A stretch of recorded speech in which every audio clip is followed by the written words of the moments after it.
இன்னைக்கு என்ன பார்க்க போறோம்னா, நாங்க பழனிக்கு போயிருந்தோம். அதோட மினி விளாக்ஸ் வந்து கண்டினியூஸா வரும் பாருங்க. நாங்க வந்து தங்கியிருந்த ரூம்ஸ் பேர் வந்து கேசி ரெசிடென்சிங்க. இப்ப அடிக்கடி ஏறும் போதே ராஜ அலங்காரத்துல வந்து முருகர் இருந்தாரா, அழகா இருந்தாரு. அந்த சைடும் வந்து சின்னதா வச்சு வச்சிருந்தாங்க ரிசப்ஷன் கிட்ட.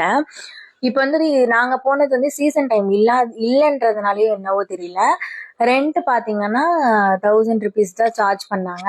நாங்க வந்து ரூம் வந்து வெக்கேட் பண்ணது வந்து நைட்டு ஒரு 9:30 மணி இருக்கும். காலையில பாத்தீங்கன்னா 7:30க்கோ 8க்கோ 7 மணிக்கு ரூம் எடுத்தோம். ரூம் வந்து டீசெண்டா நல்லா இருந்துச்சு. 2 ரூம் காமிச்சாங்க. நாங்க 3 பேர் படுக்கிற மாதிரி ஒரு பெட் இருந்துச்சு. அதுல போய் எடுத்துக்கிட்டோம். நம்ம ட்ரெஸ் வைக்கிற மாதிரி கபோர்ட்ல நல்லா செட்டப் பண்ணியிருந்தாங்க. அங்க பாத்தீங்கன்னா எதுக்கவே வந்து சரவண பவன் இருக்கு. அதுலதான் வந்து 3 வேளையுமே சாப்பிட்டோம் நாங்க.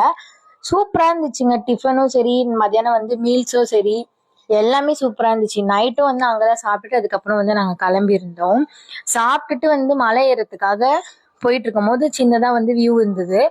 அதை ஆட் பண்ணிருக்கேன். அதுக்கப்புறம் பாத்தீங்கன்னா மலை ஏறிட்டு இறங்கி அதுக்கப்புறமா ஒரு லெமன் சோடா வந்து குடிச்சிருந்தோம். செம வெயில் வேறையா, மலை கிட்ட இருந்தோம்ல அதனால. அதுக்கப்புறமா மத்தியானம் லஞ்ச் அங்கதான் சாப்பிட்டோங்க. பாய்.